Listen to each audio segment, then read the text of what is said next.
T20 world cup 2024 జూన్లో West Indies, అమెరికాలో నిర్వహించనున్నారు.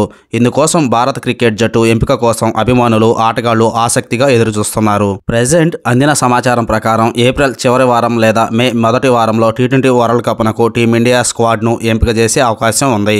ఇందులో భాగంగా 15 మంది ఆటగాళ్లను ఎంపిక చేస్తారు. ఐపీఎల్ 2024లో ఆటగాళ్ల ప్రదర్శన ఆధారంగా అజిత్ అగర్కర్ నేతృత్వంలోని సెలక్షన్ కమిటీ ఎంపిక చేస్తుంది. దీనికి ముందు సెలక్షన్ కమిటీలో కొత్త సెలెక్టర్ కూడా ఉంటారు. ఏప్రిల్ 30న లేదా మే 1న భారత జట్టు ఎంపిక కోసం సెలక్షన్ కమిటీ సమావేశం కావచ్చు. ఐసీసీ ఎంపిక చేసిన ఆటగాళ్ల జాబితాను మే 10లోగా సమర్పించాల్సి ఉంటుంది. ఈ నేపథ్యంలో టీ20 వరల్డ్ కప్నకు భారత జట్టును మే మొదటి వారంలో వెల్లడించనున్నారు.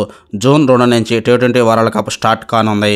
జూన్ 5న ఐర్లాండ్తో భారత్ తొలి మ్యాచ్, ఆ తర్వాత జూన్ 9న పాకిస్తాన్తో తడబడాల్సి ఉంది. దీని చివరి గ్రూప్ మ్యాచ్ జూన్ 12న అమెరికాతో జరుగుతుంది. ఈ టోర్నీలో టీమిండియా తన గ్రూప్ మ్యాచ్లన్నీ అమెరికాలో మాత్రమే ఆడుతుంది. టీ20 వరల్డ్ కప్లో రిషబ్ పంత్ వికెట్ కీపర్గా టీమిండియాతో కలిసి వెళ్లే అన్ని అవకాశాలు ఉన్నాయి. ఇటీవల అతను ఐపీఎల్ 2024 నుంచి తిరిగి వచ్చాడు. కారు ప్రమాదం కారణంగా సంవత్సరంన్నర పాటు క్రికెట్కు దూరంగా ఉన్నాడు. India team captain, vice captain విషయంలో నెలకొన్న సందేహానికి తెరపడింది.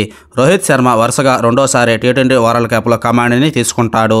హార్దిక్ పాండ్యా వైస్ కెప్టెన్గా ఉంటాడు. బీసీసీఐ సెక్రటరీ జైషా జనవరిలో టీమిండియా కెప్టెన్సీని ప్రకటించారు. 2022 టీ20 వరల్డ్ కప్లో టీమిండియా సెమీఫైనల్కు చేరినప్పుడు కూడా రోహిత్ శర్మ కెప్టెన్గా వ్యవహరించాడు.